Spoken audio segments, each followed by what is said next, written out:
What's up, guys? I'm Laura from Reading in Bed, and this is the Short Story Advent Calendar, where I'm doing daily videos from now until Christmas, revealing each day's story in the Short Story Advent Calendar. So today is Sunday, December 4th, and I'll tell you a bit about story number 3 before we get into revealing today's story. So yesterday's story, I should say, was called Just Like Us by Vanessa Hua, and this was a new author to me.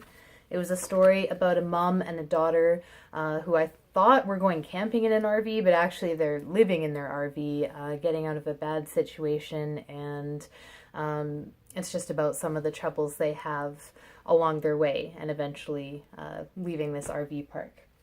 So I really like this story. I think this may be my favorite so far. I know we're only 3 in, but you know, we'll try to keep track of which one's my favorite. This is it so far, and it really reminded me a lot of The Shore Girl by Fran Kimmel.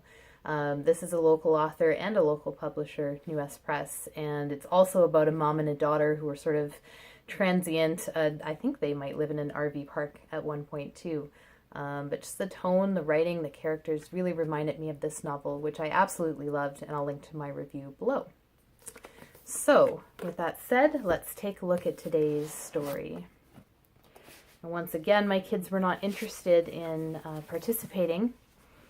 They're real excited about it on weekday mornings, probably because they're not allowed to have screens at that time of day. But at any rate, here's number 4.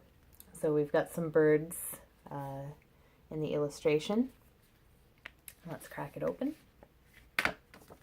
Love that perforated seal.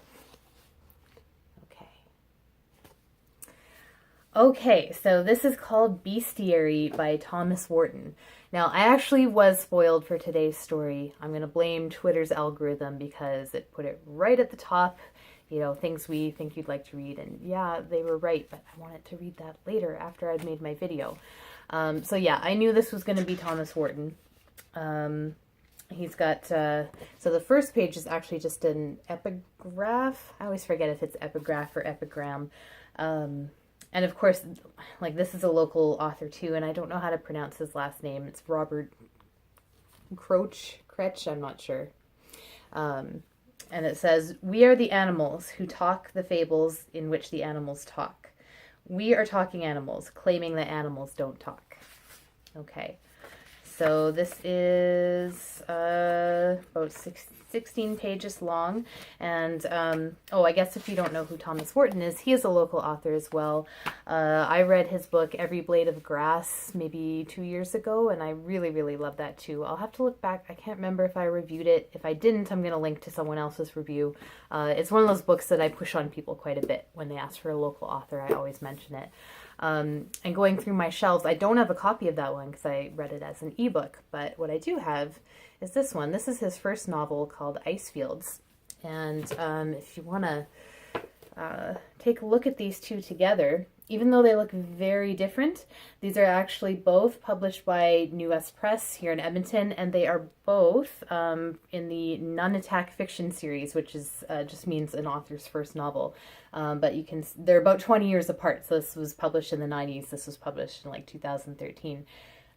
So you can see how the look of the books has changed quite a bit over time, but these are of a series, so that's kind of cool. I will read this eventually one day. So while the kids are plugged in, I'm going to go read this, and I'll be back tomorrow morning, bright and early, with the kids, tell you what I thought, and open up story number 5. Thanks for watching.